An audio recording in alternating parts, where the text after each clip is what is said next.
Picture this. You fire up your trusty Yaesu FT-840, ready for an awesome evening of scanning the bands.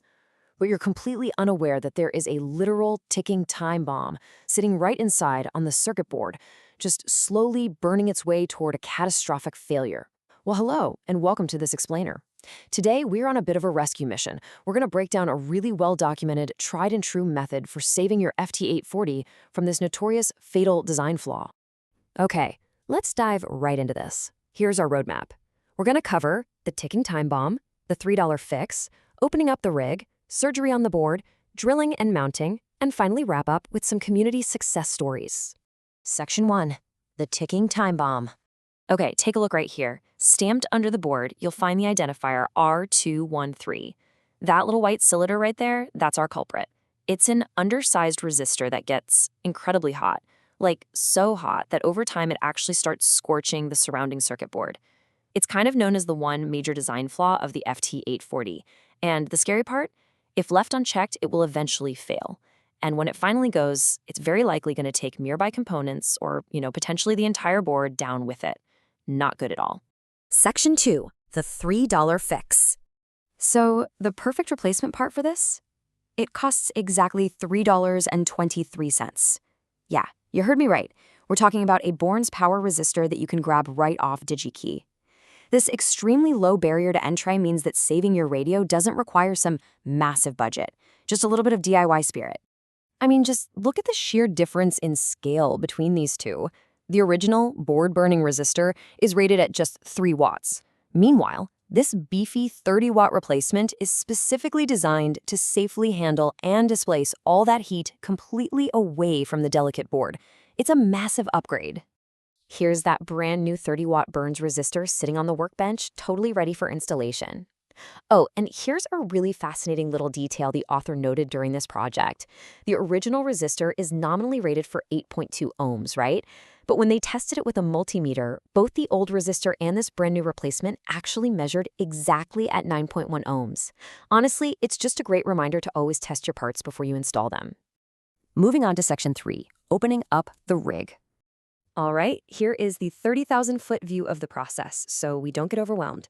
First, you'll gently remove the top cover, but be super careful to watch out for that internal speaker connector. Second, the bottom cover comes off. And third, and I literally cannot stress this enough, meticulously keep track of your screws. They are different sizes, and if you force the wrong one, you are absolutely going to strip the holes. So, with the covers safely off and your screws perfectly organized, your workbench should look pretty much exactly like this. The FT-840 is open, exposed, and totally ready for some surgery. Which brings us to Section 4, surgery on the board. And this brilliantly illustrates a fantastic shortcut taken by the author. Over on the left, instead of completely desoldering the original component from the bottom of the board, which by the way would require removing a ton of other screws and connectors, you literally just snip the old resistor out, leaving its 2 sturdy metal poles still securely attached to the board. Then on the right, you take your new 30-watt resistor, solder some links of tinned wire to it, and protect those connections with a bit of heat shrink tubing. Finally, you just solder the other ends of those wires directly to those existing, highly secure poles on the board. Boom! It is an incredibly clean, efficient fix. Section 5. Drilling and mounting. Because this big new resistor is designed to be bolted to a heatsink, we actually need to drill a hole in the back of the radio's metal case. Now listen up, because this is absolutely crucial. When you're drilling with a high-speed metal bit, you have to watch out for the metal shavings. Those little guys can become magnetic and get absolutely stuck inside your radio's relays. You must make sure those shavings either fall completely outside the case or that they are meticulously cleaned up before you even think about moving forward.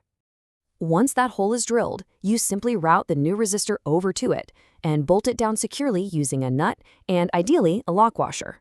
By tightening it down really well, you create this incredibly strong mechanical connection.